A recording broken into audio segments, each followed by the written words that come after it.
Pessoal, não vamos esquecer de acionar o sino.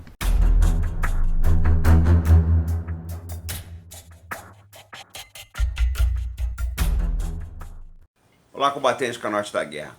Conforme foi anunciado, nós estamos iniciando hoje a série Veneno e Antídoto. O vídeo de hoje vai mostrar a aeronave Lockheed U-2. É o sensacional projeto do engenheiro Kelly Johnson, que foi desenhado para fazer penetrações profundas em território inimigo. No vídeo da sequência, nós vamos mostrar o míssil S-75 Dvina, que a União Soviética desenvolveu especialmente para combater essa aeronave. Depois, numa terceira produção, nós vamos mostrar o encontro dos dois, o incidente com o avião U-2 do piloto Francis Gary Powers. Acompanhe conosco. Nos anos 1950 havia um conflito não declarado entre Estados Unidos e a antiga União Soviética, que ficou conhecido como Guerra Fria. Ambos países tentavam obter a hegemonia em armamento convencional e nuclear. Com mais de 22 milhões de quilômetros quadrados, a União Soviética era um estado militarizado com um enorme aparato policial presente em toda a vida do país. Nas palavras de Winston Churchill, os soviéticos eram uma charada envolta em mistério dentro de um enigma. Os Estados Unidos precisavam desesperadamente saber qual era o grau de preparação bélica da União Soviética, tanto no quesito convencional quanto nuclear. Na metade da década, os relatos existentes sobre as armas soviéticas eram poucos e esparsos. Os americanos precisavam saber quais eram essas armas, qual o seu potencial ofensivo, qual a sua quantidade e onde eram fabricadas. Por essa época, os americanos empregavam para reconhecimento fotográfico a aeronave Martin RB-57D, fabricada sob licença da Inglaterra. A aeronave operou sobre a União Soviética e China em missões fotográficas. O B-57 tinha um teto máximo de 70 mil pés, considerado satisfatório pelos americanos, porque eles acreditavam que os radares russos teriam uma detecção efetiva até 65 mil pés. Eles estavam errados. Entre 1954 e 1955, a Lockheed apresentou um projeto de aeronave para operar mais de 72 mil pés. O projeto foi dirigido por Clarence Kelly Johnson, o gênio aeronáutico da Lockheed. Johnson tinha um escritório de projetos secretos na Lockheed, conhecido como Skunk Works, cujo símbolo é esse gambá que vocês veem na tela. Da prancheta de Johnson sairiam várias aeronaves, dentre as quais o P-38 Lightning, o famoso diabo de duas caudas. O revolucionário F-104, uma aeronave de asas extremamente delgadas e que entrou em serviço em várias forças aéreas da OTAN. Ele também projetaria toda a família de transportes Constellations. Futuramente também projetaria o sucessor do U-2, o SR-71 Blackbird. Um dos seus melhores projetos foi o Lockheed 630 Hercules, que voa em várias forças aéreas do mundo há mais de 60 anos. Ele também é autor do super secreto F-117 Stealth, que fez sua estreia na Guerra do Golfo em 1991. E vocês têm a lista de algumas das aeronaves da Lockheed mostrando que ela realmente sempre foi revolucionária. O gênio Kelly Johnson seria premiado pelo presidente Ronald Reagan por suas contribuições à segurança dos Estados Unidos. A ideia básica de Johnson era um planador motorizado, uma aeronave de asas longas capaz de se sustentar no ar rarefeito da estratosfera. A fim de incrementar a relação peso-potência, Johnson eliminou tudo que não fosse necessário na aeronave, inclusive resistência a grandes esforços de manobra. O pouco espaço que era deixado, foi destinado às câmeras. Dizem que uma vez um dos engenheiros foi pedir um espaço de 15 centímetros na aeronave para o Johnson para instalar o equipamento. Ele virou para o rapaz e disse o seguinte: eu seria capaz de vender a minha avó por um pouco mais de espaço. Bom, esse aqui é o F-104 Starfighter. Era um projeto do Kelly Johnson também, né? Mas ele sabia o seguinte: o Starfighter, apesar de ter um design bastante aerodinâmico, ele tinha asas muito curtas. Ele não ia conseguir essa sustentação na estratosfera pelo tempo que um voo de reconhecimento profundo ia precisar. Então o que ele fez? Ele pegou o melhor dos dois mundos. Ele aproveitou a fuselagem do Starfighter, vocês vão ver nas imagens subsequentes que é a mesma do U-2, e alongou as asas. Então vamos dar uma olhada agora como é que ficou essa ideia genial que o Kelly Johnson teve. Conforme eu falei no vídeo, está aí a silhueta delgada do F-104 que o Johnson usou como base do U-2, né? O que ele fez? Ele colocou asas bem maiores, você continuava tendo aquele cockpit, aquela fuselagem bem aerodinâmica, mas com asas que garantiriam uma grande sustentação, porque a altas altitudes a aeronave enfrenta o problema do ar rarefeito. Com uma asa maior ela consegue a sustentação nessas condições.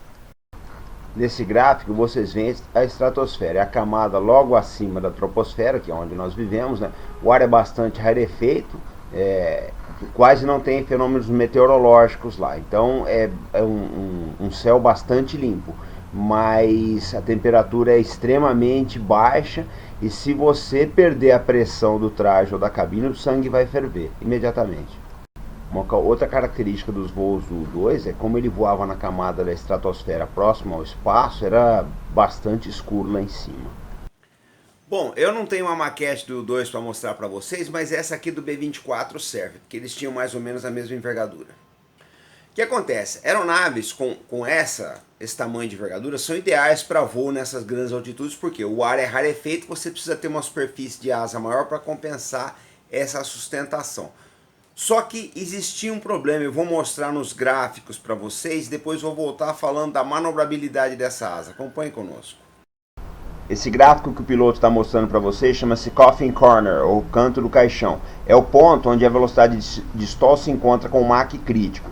E se desprezado pelo piloto, vai gerar consequências bem graves para a aeronave.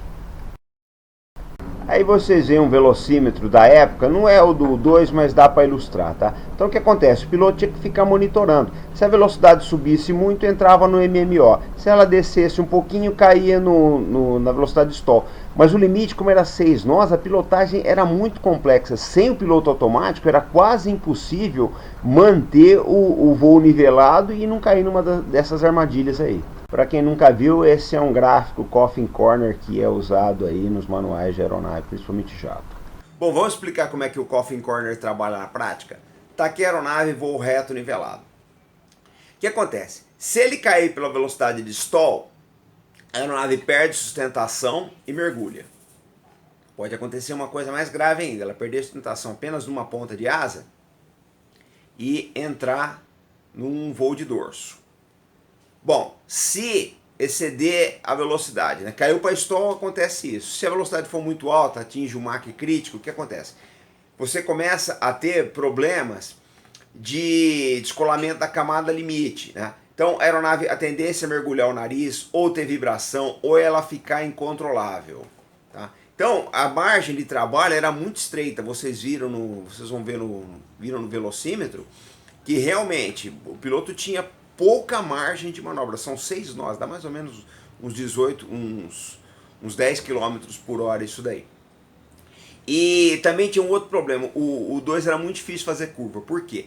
Se você fizesse uma curva fora dos parâmetros, podia ser que a ponta da asa entrasse no Mach crítico, enquanto o meio da asa estava no stall, tá? Porque na verdade, o que pouca gente sabe é que a sustentação não é a mesma por toda a asa, né? O ar incide de maneiras diferentes. Então era muito difícil, a curva tinha que ser muito bem coordenada. Era uma pilotagem realmente feita para aviadores muito bem treinados. Essa operação em grande altitude também exigiu um combustível especial, desenvolvido pela Shell e conhecido como JP7. O combustível deveria apresentar algumas qualidades especiais, como baixa volatilidade e baixa pressão de vapor. Também deveria apresentar alto ponto de fulgor e grande estabilidade termal. O ponto de congelamento do combustível também deveria ser baixo, para que o mesmo não se transformasse em gelo nas grandes altitudes. Para atender as demandas do projeto, a Shell precisou comprar os inseticidas Fleet da ESSO em grande quantidade, o que acabou causando a falta desse produto no mercado norte-americano. Há que se ressaltar que esse combustível custa 3 vezes o preço do galão do JP8 usado pela Força Aérea dos Estados Unidos e também foi empregado na aeronave SR-71 Blackbird. A grande quantidade de combustível transportada pela aeronave para manter sua enorme autonomia poderia gerar problemas principalmente no pouso se não fosse adequadamente balanceado nas asas. A solução adotada pela equipe de Johnson para o problema foi a adoção de yaw strings. É uma pequena corda que fica no nariz do avião e o piloto olha. Se ela estiver deslocada em relação ao centro da aeronave durante o pouso, o piloto faz o bombeamento de combustível para equilibrar as asas. E esse não foi o único recurso simples para a solução de problemas complexos que a equipe instalou. Eles colocaram também o espelho retrovisor em cima do cockpit, para o piloto poder enxergar se a aeronave estava formando trilhas de condensação que seriam denunciadoras para a posição da mesma no céu. Altímetros calibrados para 80 mil pés também não eram comuns no mercado aeronáutico norte-americano, então a CIA precisou disfarçar a encomenda dos mesmos dizendo que eram para teste de mísseis especiais. O motor do 2 original era o J-57, mas essas versões que nos interessam já empregavam o J-75, que é o mesmo motor dos F-105 Thunder Chief e do F-106 Delta Dart. Mas se uma asa desse tamanho é solução para grandes altitudes, ela é problema no pouso. Por quê? Por ter uma área vélica muito grande, ela fica bastante suscetível a ventos cruzados, tornando o pouso bastante instável. Qual a solução para isso? Eles criaram um carro paquera, que desenvolve grande velocidade e acompanha essa aeronave no pouso e na decolagem. Dentro do carro vai um piloto com o rádio e ele vai dando instruções para o colega piloto em termos de correções que precisam ser feitas para o pouso ou a decolagem sair perfeito.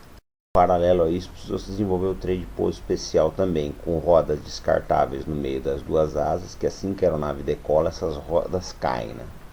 Como esse trem de pouso era praticamente descartável, adotou-se a solução de colocar uma ponta de titânio nas asas para evitar que as mesmas se danificassem por ocasião do pouso.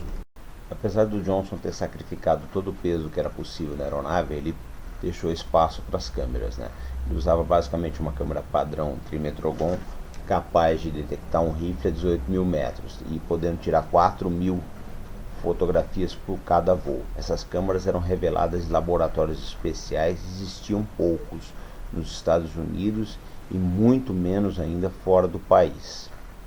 A preparação para o voo também era bastante complexa. O café da manhã do piloto tinha que ser composto de alimentos com alto valor proteico, mas que deixassem poucos resíduos. E ele tinha que respirar oxigênio puro por 1 a 2 horas para que fosse expulso o nitrogênio do seu organismo.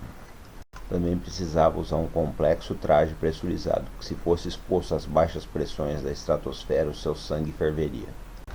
Mas o café da manhã de alto valor proteico jamais chegou a ser um problema para a dieta dos pilotos, porque cada voo de 2 consumia em média 2,5 kg do peso de cada aviador. Apesar das suas complexidades, o avião foi um sucesso, e os dados coletados começaram a revelar para o governo americano as fraquezas da União Soviética. Bom, vocês viram no nosso vídeo como os americanos chegaram a um projeto fora de série que foi o Lockheed 2. Na sequência, vocês vão ver como os russos desenvolveram o antídoto contra essa aeronave, que foi o míssil o S-75 Dvina, que é um prodígio da defesa antiaérea, e dá início a uma família de excelentes mísseis. A União Soviética sempre teve os melhores sistemas de defesa antiaérea do mundo. Então nós vamos acompanhar o desenvolvimento. Depois, numa terceira produção, nós vamos ver o encontro dos dois. Até o nosso próximo vídeo, então, gente. Já assistam na sequência aqui, que vocês vão gostar bastante do SAM 2. Aquele abraço.